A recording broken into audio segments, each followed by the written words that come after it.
La moitié des camps illicites de gens du voyage sera démantelée d'ici 3 mois, soit 300 camps au total. Quatrième mesure.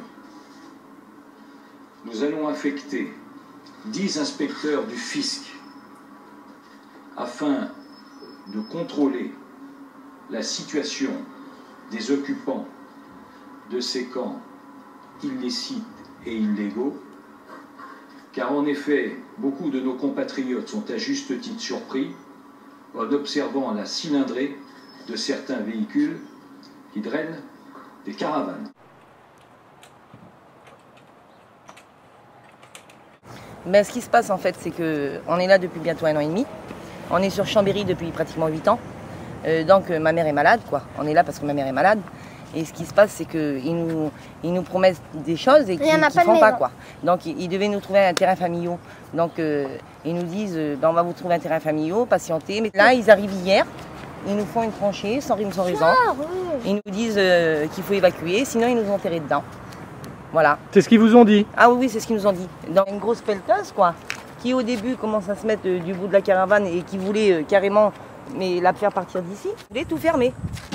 Ils voulaient carrément nous fermer jusqu'à l'autre côté, quoi. Voyez, monsieur. Voilà. Vous partez ou on vous enterre là. J'étais pleine de panique en réalité, quoi. En vrai, je croyais carrément qu'ils allaient nous enfermer dedans. Et vous imaginez, nous enfermer avec les pieds, on fait quoi après? Non, c'est fini, je ne peux plus bouger, c'est terminé. Et il faut dire que vous allez rentrer à l'hôpital? À l'hôpital le 2 août. Voilà.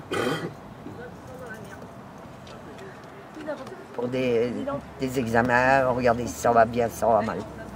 Voilà. C'est possible pour vous de nous dire votre maladie? J'ai une tumeur à la vessie et que c'est cancéreux. Ils ont promis des toilettes pour qu'on se lave, pour aller à l'hôpital. Ils les ont pas mis. On attend, ils nous font venir tous les 2 jours et il n'y a rien.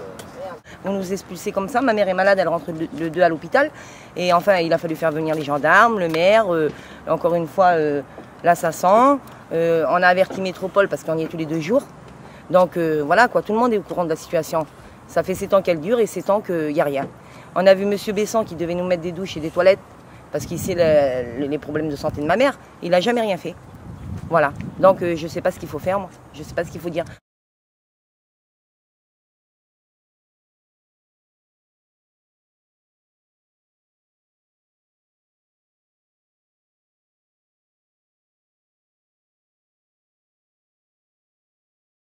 Voilà, alors ils ont cassé les égouts là, toute la merde des gens là, de la ville, elle va arriver dans le trou là. Et ils étaient censés mettre un tuyau, mais je crois que le tuyau il sera jamais mis, monsieur.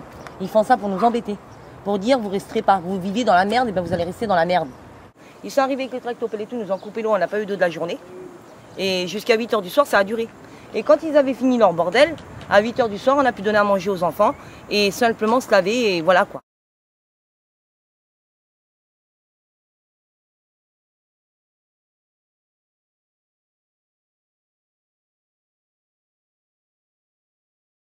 C'est infernal. Les gitans, ils ont On n'a jamais, moi, j'ai jamais vu ça. Hein. On est en France, on dirait pas. On dirait qu'on est au Kosovo. Voilà, on ne sait plus quoi dire. Il n'y a plus de mots. Tellement qu'on en a dit, on en a marre d'en parler.